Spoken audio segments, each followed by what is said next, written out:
अगर इसको ठीक ठीक तरीके से एक उदाहरण से समझा जाए तो एक बल्ब है और वायर्स हैं। वो वायर्स में इलेक्ट्रॉन प्रोटॉन्स का मूवमेंट है और उस बल्ब का जलना जीवन का दिखना है। तो ये वायर्स, इसके अंदर मौजूद इलेक्ट्रॉन्स और प्रोटॉन्स और न्यूट्रॉन्स और उनके छोटे छोटे रूप, जिसे हम क्वांटम कहें, क्वांटम में भी न्यूट्रिनो, पॉजिट्रॉन, क्वांटा के भी और छोटे छोटे रूप, क्वार्क जानने को आया। इस प्रकार के जितने जितने महीन रूप में मौजूद ये सारे प्राण स्वरूपा हैं। इनमें जो बह रही है इलेक्ट्रिसिटी, उसे हम, उस इलेक्ट्रिसिटी को हम प्राणिक मूवमेंट कहेंगे। लेकिन वो जिस वजह से बह रही है,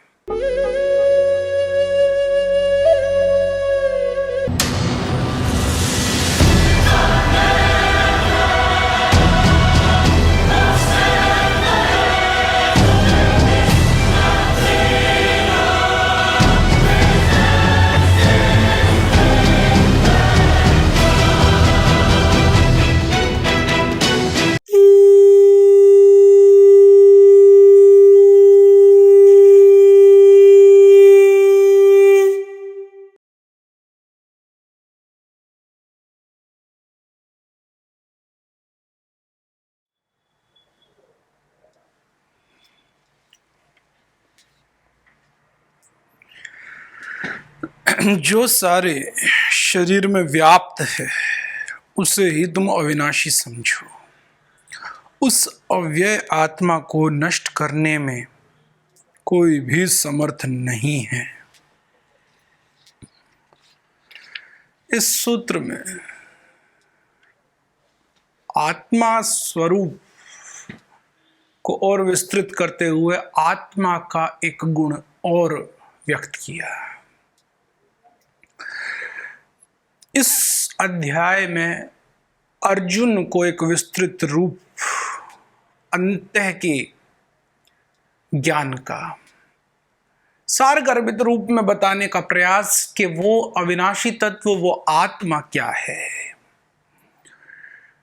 अलग अलग रूपों में उस अविनाशी तत्व की तरफ इशारा। तो ये इशारा, ये अविनाशी स्वरूप बड़ा जटिल, जो आंखों से न दिखता हो, और उसके बारे में जो भी बताया जाए वो बड़ा बड़ा द्वंद्व पैदा करता है।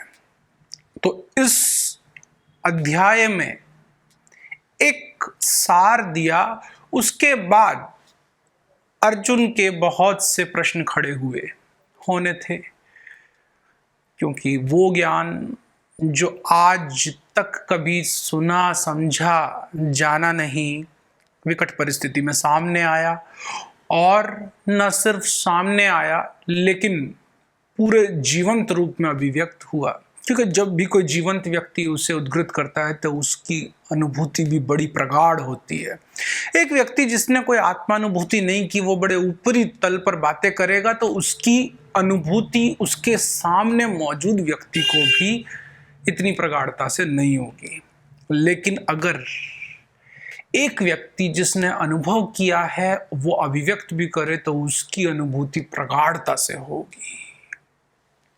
तो इसी कड़ी में आत्मा के बारे में कृष्ण ने कहा कि जो सारे शरीर में व्याप्त है उसे ही तुम अविनाशी समझो। उस अव्यय आत्मा को नष्ट करने में कोई भी समर्थ नहीं है। शरीर में व्याप्त है, जो सुख दुख से परे है, जिसे सुख दुख छू नहीं सकता, जो अस्पृश्य है। ये सब बातें ही बड़ी बड़ी समझने से परे की थी। लेकिन शरीर में व्याप्तता, तो ठीक ठीक रूप में कहा जाए तो इस शरीर के कण कण में स्पंदन जिसकी वजह से है, इस हृदय की कंपन, इस हृदय का धड़कना, इस शरीर के एक एक सेल्स में व्याप्त जो अविनाशी तत्व है, जिस कारण से ही सारे एनाबोलिज्म, कैटाबोलिज्म, मेटाबॉलिज्म जितने भी हैं वो हो रहे हैं। सारी प्रक्रियाएं जिसके होने मात्र से हैं, जो हर कण में व्याप्त है, लेकिन फिर भी जो छुआ नहीं जा सकता, जो गलाया नहीं जा सकता, जो अस्पृश्य है, जो खत्म नहीं किया जा सकता किसी के द्वारा भी। यहां पर कोई एक्सेप्शन नहीं दिया कि अर्जुन जो आत्मा को जान जाए वो खत्म कर दे, नहीं, कोई एक्सेप्शन नहीं, कोई भी खत्म नहीं कर सकता। जिसने जाना वो भी नहीं, जिसने नहीं जाना वो भी नहीं। जो पूर्ण होश में उस तत्वमय हो गया हो, उस तत्व को पूर्ण रूप से जीवंत रूप से जान के उसी तत्वानुरूप जीता हो, वो भी उसका विनाश नहीं कर सकता। तो इस तत्व के बारे में इस व्याख्या के अंदर कुछ महीन दो चार बातें जो थोड़ी सी समझ ली जाएं, तो इस सूत्र के अंदर की आत्मा, इस सूत्र के अंदर का सार पता लगे। एक बात कि इस जीवन में 3 पहलू बड़े बड़े व्यापक हैं, बड़े विस्तृत हैं। एक है किसी चीज का बनना, दूसरा है उसका पोषित होना, और तीसरा है उसका खत्म हो जाना। ये प्रक्रिया जीवन में, एक जीवन में अगर देखें तो पूरे जीवन का सार इस प्रक्रिया के इर्द गिर्द दिखेगा। एक व्यक्ति पैदा होता है, फिर वो जवान होता है, और फिर वो मृत्यु को प्राप्त करता है। यदि एक दिन की तरफ गौर करें तो भी ये दिखाई देगा। सुबह होती है एक क्रिएशन के रूप में, एक ताजगी के रूप में, फिर दोपहरी होती है जब वो भागा दौड़ होती है, वो अंधी दौड़ जहां पर सस्टेन करने की, जहां पालन पोषण करने की पूरी मुहिम चलती है, और फिर अंत में शाम होते हुए रात की तरफ बढ़ते हैं, जहां फिर सब कुछ विलीनता की तरफ आ जाती है। और यही 3 रूपा शरीर के कण कण में भी घटित होता है, बनता है, फिर पनपता है, फिर खत्म होता है। यही जब हम खाना भी एब्जॉर्ब करते हैं तो वो पहले अंदर जाता है ताजा, वहां पर उसका शुरुआती पक्ष है, वही भोजन ये रूप लेगा, लेकिन उसका पहला पक्ष है। फिर उसके बाद में वो पूरी तरह से एब्जॉर्ब होगा, ये उसका दूसरा पक्ष है, और फिर उसके बाद में वो एक्सक्रीट हो जाएगा, तीसरा पक्ष है। तो ये पूरी प्रक्रिया, ये पूरी डायनामिक, ये पूरी ज्वलंत जीवंत प्रक्रिया कण कण में जो चल रही है, जिसकी वजह से उस तत्व को कहा आत्मा, जिसकी मौजूदगी की वजह से ये पूरी प्रक्रिया चल रही है। फिर एक प्रश्न, तो ये प्रक्रिया जो बाहर देखने को मिलती है अलग अलग रूपों में, क्या बाहर भी ये प्रक्रिया चल रही है अलग अलग स्थानों पर? निश्चित रूप से सृजन होना, फिर उसका पालन होना, फिर उसका विनाश होना।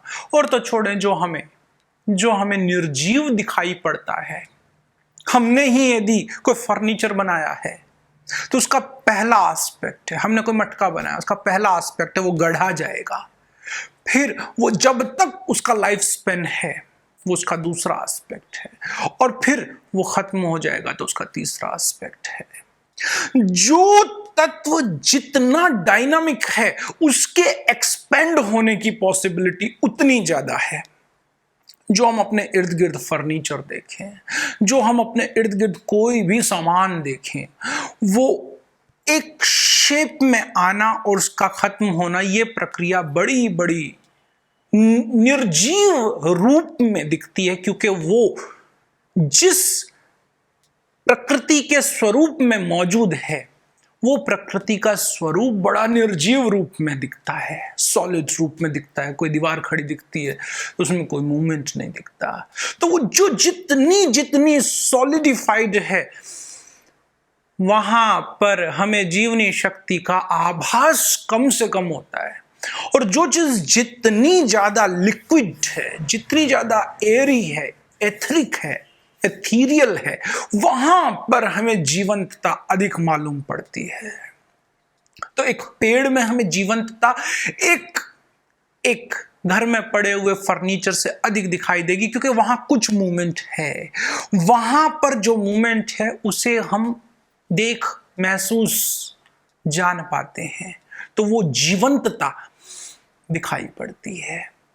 फिर हम किसी जीव में, छोटे से छोटे जीव में या जानवर में देखें तो वहां पर वो जीवंतता और अधिक दिखाई पड़ती है, क्योंकि वो मूवमेंट अब एक स्थान से दूसरे स्थान तक का भी लोकोमोटरी है, तो वो जीवंतता अधिक है। इंसान में वो जीवंतता और अधिक प्रगाढ़ रूप में है, और यही भेद इंसान और एक बाकी प्राणियों के पूरे समूह का मूलभूत भेद है, जो जानने योग्य है कि वही आत्म स्वरूप उस निर्जीव दिखने वाले तत्व में भी विद्यमान है। वही स्वरूप एक पौधे में भी विद्यमान है, वही स्वरूप इन प्राणियों में भी विद्यमान है। वही स्वरूप के कारण ही यहां इस शरीर में भी ये सारी प्रक्रियाएं कण कण में चलती हैं, क्योंकि उस निर्जीव दिखने वाले तत्व में ये प्रक्रिया बड़ा समय लेती है। एक पहाड़ में ये प्रक्रिया बहुत लंबा समय लेती है, 100 वर्ष, 200 वर्ष, 500, 1000, 2000 वर्ष। तो लगता है कि ये निर्जीव है, इसमें कोई ऐसी जीवनी शक्ति नहीं है। पौधे में भी बहुत बारीकी से, सेंसिटिवली देखा जाए तो ही जान पड़ता है। जीवों में कुछ हद तक लगता है, जैसे इंसान मूव करते हैं, उनमें हरकत दिखती है, उनकी आंखों में भी चमक दिखाई देती है, उनमें कुछ जीवनी शक्ति तैरती दिखती है, तो कहते हैं हाँ, यहां शायद वो जीवनी तत्व जिसे आत्मा कहीं होगा।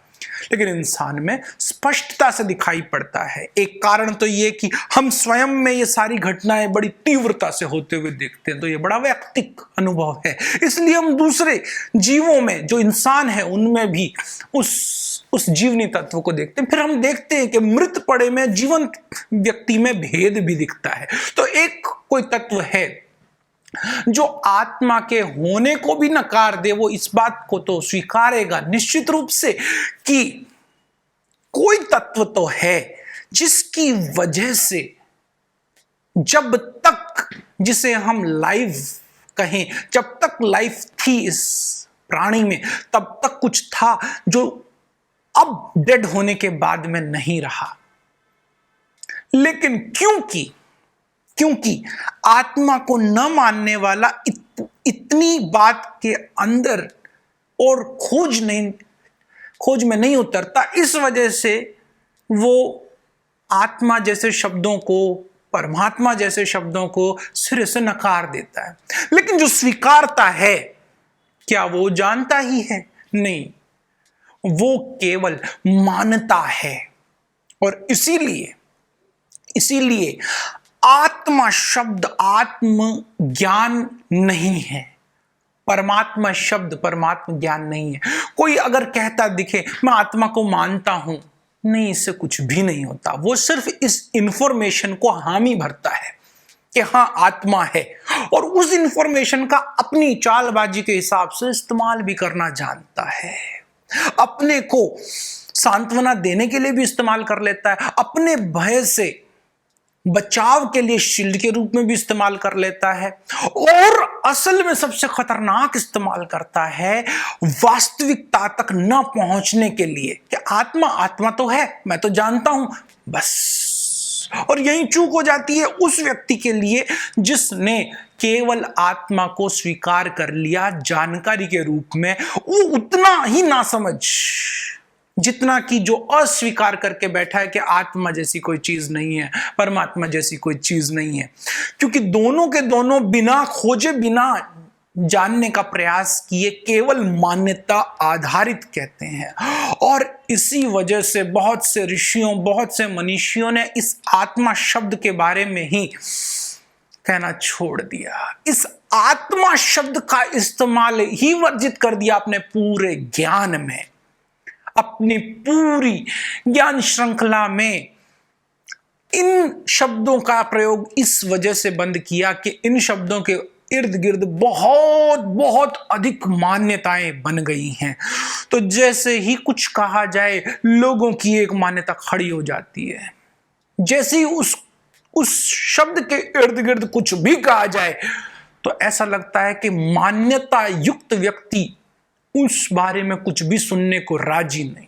तो अपनी अनुभूति को विस्तृत करने के लिए, स्पष्ट करने के लिए ऐसे ढर्रे से इस्तेमाल किए जाने वाले शब्द जिन लोगों ने किए, उनको कोई अनुभव नहीं फिर भी करते, उन लोगों के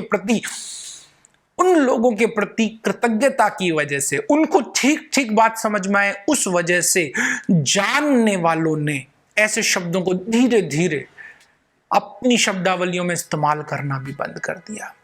लेकिन क्योंकि गीता में, बहुत समय पहले गीता में, और क्योंकि ये बिल्कुल पर्सनल वैयक्तिक संवाद है, वैयक्तिक संवाद जहां पर भी घटित होगा वहां पर बड़ी प्रगाढ़ता, बड़ी गहराई आएगी संवाद में। इसीलिए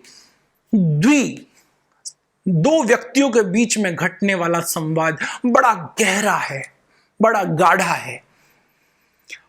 अर्जुन कृष्ण का संवाद, शिव पार्वती का संवाद, अष्टावक्र जनक का संवाद, कुछ ऋषि जो चाहते हैं जानना और कुछ ऋषि जो जान गए हैं उनके बीच का उपनिषदीय संवाद, यम और नचिकेता का संवाद, ये सब रामकृष्ण परमहंस का स्वामी विवेकानंद से संवाद, ये सब बड़ी बड़ी महीनता रखते हैं क्योंकि इसमें बड़ा वैयक्तिक रूप से संवाद स्थापित हुआ। असल में संवाद हुआ है। संवाद का अर्थ भी बड़ा कमाल की, जहां वाद ऐसा घटित हो जिससे समता आ जाए, एक तल दूसरे तल को अपने बराबर लाने के लिए जो शब्दों का आदान प्रदान करे, वो है संवाद।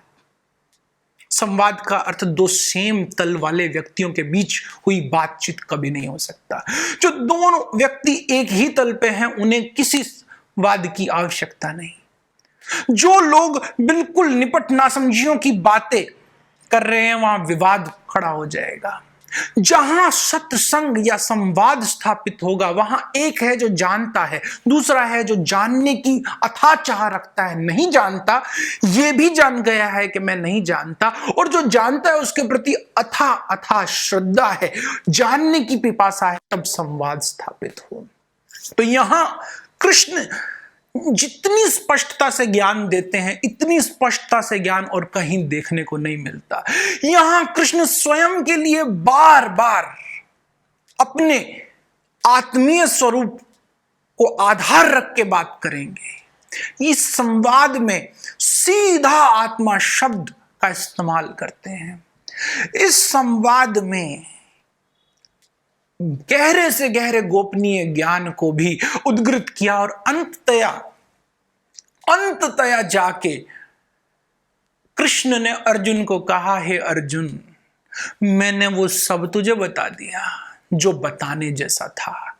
मैंने तेरे समक्ष वो सारे राज खोल दिए जो राज खोलने जैसे थे, जिससे तू अंत की ओर बढ़ सके, जिससे तू आत्म स्वरूप में स्थित हो सके, और इसलिए कि तू मेरा प्रिय है इसलिए किया।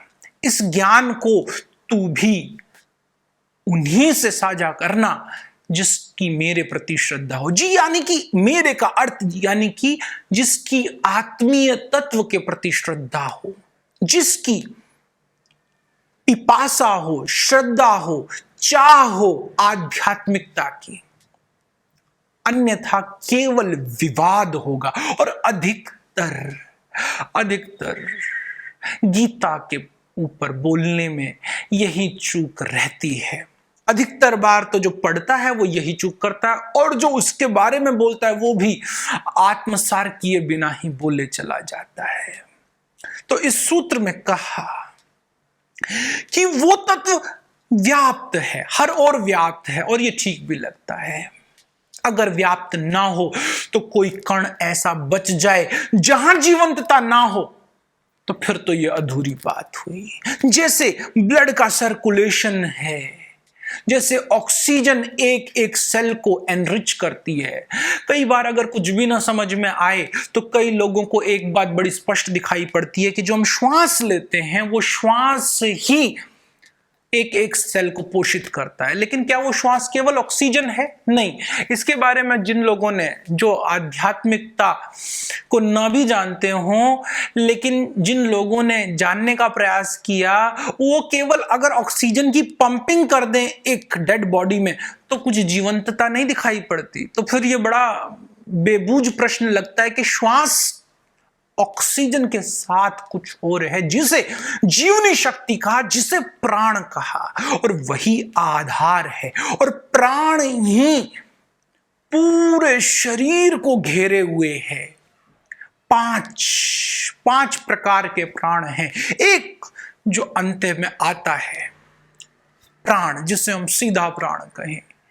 एक जो नाभि से नीचे की ओर शक्ति को ले जाता है, जिसे हम कहें अपान। एक जो ऊपर की तरफ आता है, उड़ान। एक जो पूरे शरीर में व्याप्त है नाभि से, वो है समान। एक है पूरे शरीर से नाभि की ओर जाने वाला, वो है व्यान। ये 5 प्रकार के प्राण पूरे शरीर को घेरे हुए हैं। एक बड़ा विस्तृत पहलू है प्राण का, इसे जानना भी बड़ा महत्वपूर्ण है। इसके बारे में चर्चा हो सकती है विस्तृत रूप से, लेकिन ये प्राण ही उस जीवनी शक्ति के साथ एकाकार है। मानो वो जीवनी शक्ति इस प्राण को ही आधार बना के बह रही हो। उस शक्ति का जीवंत रूप प्राण द्वारा पोषित होता है। अगर इसको ठीक ठीक तरीके से एक उदाहरण से समझा जाए तो एक बल्ब है और वायर्स हैं। वो वायर्स में इलेक्ट्रॉन प्रोटॉन्स का मूवमेंट है, और उस बल्ब का जलना जीवन का दिखना है। तो ये वायर्स, इसके अंदर मौजूद इलेक्ट्रॉन्स और प्रोटॉन्स और न्यूट्रॉन्स और उनके छोटे छोटे रूप, जिसे हम क्वांटम कहें, क्वांटम में भी न्यूट्रिनो, पॉजिट्रॉन, क्वांटा के भी और छोटे छोटे रूप, क्वार्क जानने को आया। इस प्रकार के जितने जितने महीन रूप में मौजूद, ये सारे प्राण स्वरूपा हैं। इनमें जो बह रही है इलेक्ट्रिसिटी, उसे हम, उस इलेक्ट्रिसिटी को हम प्राणिक मूवमेंट कहेंगे। लेकिन वो जिस वजह से बह रही है वो है जीवंत तत्व। यहां पर भी इलेक्ट्रिसिटी का बहाव किस वजह से है ये पकड़ में नहीं आता। ये पता लग जाता है कि इलेक्ट्रिसिटी प्रोड्यूस हो जाती है एनर्जीज के रूपांतरण की वजह से। कहीं पर बहुत गर्मी पैदा हुई है किसी कोयले को जलाने की वजह से, उसकी वजह से एक जनरेटर ने काम किया है, उसकी वजह से एक ट्रांसफार्मर ने काम किया है, उसकी वजह से इलेक्ट्रिसिटी का मूवमेंट दिखाई पड़ता है। तो अभी तक भी यह स्पष्ट नहीं है कि ये इलेक्ट्रिसिटी का रूट क्या है।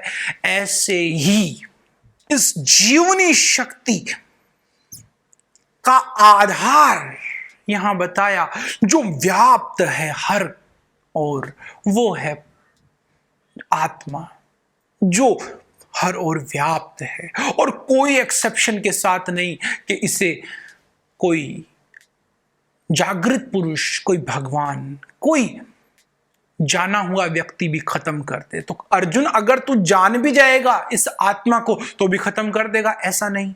और तू नहीं जानता तो भी तू खत्म कर देगा, ऐसा नहीं। जान के केवल तेरी नासमझियों पर से पर्दा उठ जाएगा। जान के तुझे यह पता लग जाएगा कि तू केवल माध्यम है, ये कृत्य तुझसे हुआ है, तुझे माध्यम बना के हो गया, तेरी मौजूदगी में कृत हुआ है। तुझे इसकी भासना आएगी, इसकी अनुभूति आएगी, मगर ये कृत हुआ है। गहराई में एक एक परत को धीरे धीरे गीता में खोलते हैं। अगर पूरे होश के साथ एक एक सूत्र को आत्मसार किया जाए तो मक्खन प्राप्त हो सकता है और अंत की यात्रा सुगम हो सकती है।